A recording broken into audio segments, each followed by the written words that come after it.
Eventually, Greg Garza's picture will be somewhere here in the Hall of Heroes, on the wall next to the military members, or on the table next to the first responders. But this story, it's not about this wall, it's not about this shrine, it's about the people in these professions, that brotherhood that they all share. We are just 3 days away from Alamo City Fight Night. That's right, boxing returning to San Antonio. It's not often in a lawsuit that you see the plaintiffs say that the defendants have a good idea, but that is what's happening here. Vasquez says this project is great. They're not trying to kill it. They just want things to slow down. They want regulations to be followed, and they want a fair shake. They say this shouldn't be different just because it's the Alamo. Who are the killer bees again? Not Lance Berkman, but Derek Bell, Craig Biggio, and Jeff Bagwell. You have against Lance Berkman.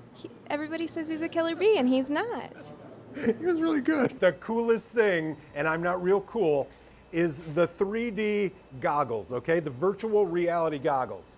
I put that on. I can't see the camera anymore, but I can see the inside of the house. Okay, so what's my best course of action?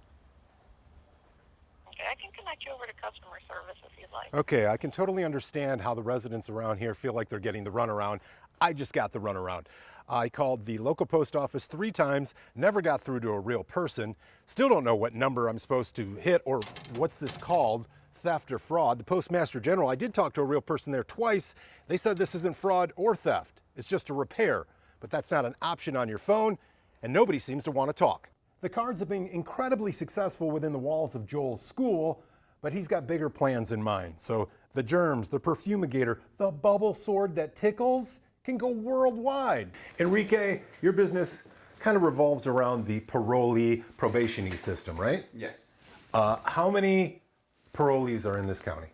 Over 30,000. Over 30,000. How many probation officers? Around 300. Around 300. Do the math. That's a lot of meetings. That is a lot of phone calls. And your system, which is an app, takes care of that. Yes.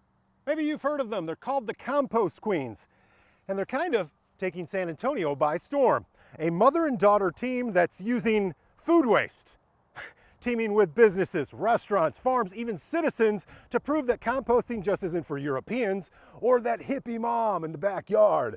No, it's for everyone that's hoping to make a difference and keep things green. The pilot program that Speedlin Gonzalez has created is sort of a preemptive strike, if you will.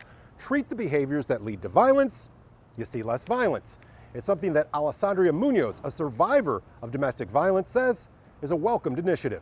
It really was like a prize fight at times, a couple of jabs early, then a few body blows, but the bell rang and all parties returned to their corner and calmer heads prevailed.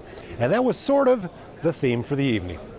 Now, that wasn't the only group of protesters here in Houston on Thursday. Greenpeace USA actually closed the Houston Ship Channel, which happens to be the busiest in the nation, and just for good measure, an airplane with various Trump banners circled the perimeter of the university throughout the morning and afternoon hours, encouraging folks to vote Trump in 2020. Now, the next debate is in Ohio in October, and the same criteria used for this debate will be used for that debate. So we'll wait and see if there are actually 10 candidates on the stage for that one. Reporting from Texas Southern University in Houston, I'm Bryan Bose, Spectrum News. The Texas state legislature has addressed the problem, actually passing a law that makes it legal for a person to shoot a feral hog without a valid hunter's license. And while that is probably a good thing for landowners that have struggled with protecting their property, Wyatt warns when it comes to this law, tread lightly. The honor walk for firefighter Greg Garza zigzagged its way through downtown before ending right here at Main Plaza. And it's here where we found out a little bit more about the man they called the Gentle Giant. The honor guard and pipes and drums will wake up Thursday morning, put on their regalia, and do this again. They will be in attendance at a private ceremony when Greg Garza is laid to rest. Reporting from downtown San Antonio, Bryan Bose, Spectrum News.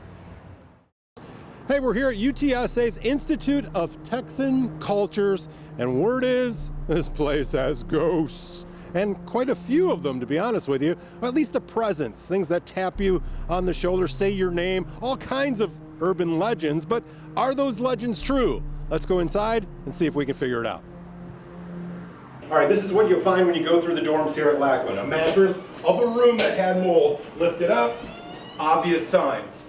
These carpets will be removed completely. In fact, this room is already being renovated. You look at the workers in the other bedroom, carpet is gone, they've worked on the drywall. You do see the masks on the workers, so they're being careful in all situations. Next, we'll go upstairs, where we'll see a couple of rooms that have already been renovated.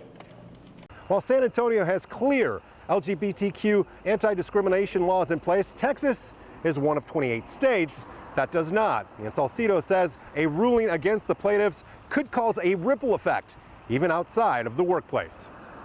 Now, the organizers for Friday night's Lights for Liberty event here in Travis Park really didn't know where to get started. They had never done anything like this before. But they felt that the reported conditions in detention centers, not only in Texas, but across the country, warranted some sort of action, some sort of voice, and they quickly got started.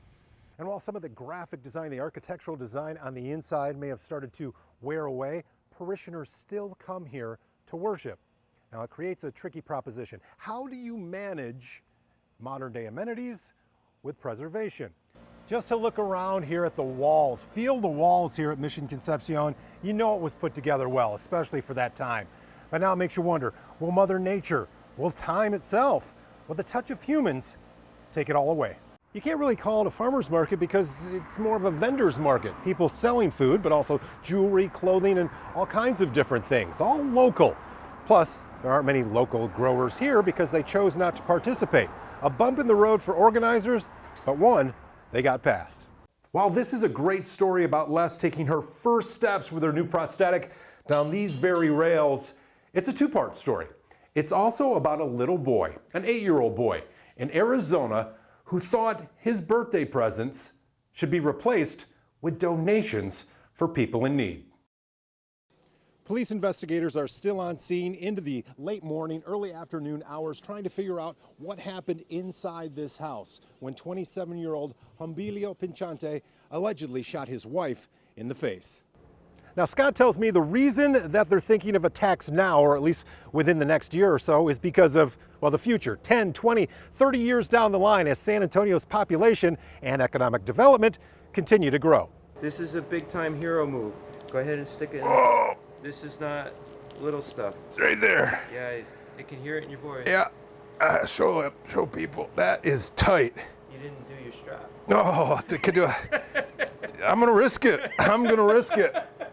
The competition is understandably huge for those small tech companies that are ready to make a jump to the next level, but it's also big for San Antonio, a city that's shown its commitment to building a tech ecosystem, producing jobs, and generating millions in economic impact.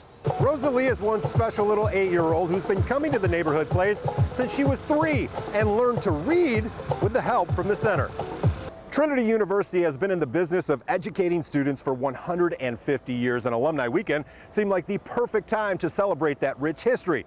But a look past the pomp and circumstance reveals some alumni who not only know that history, but also lived it.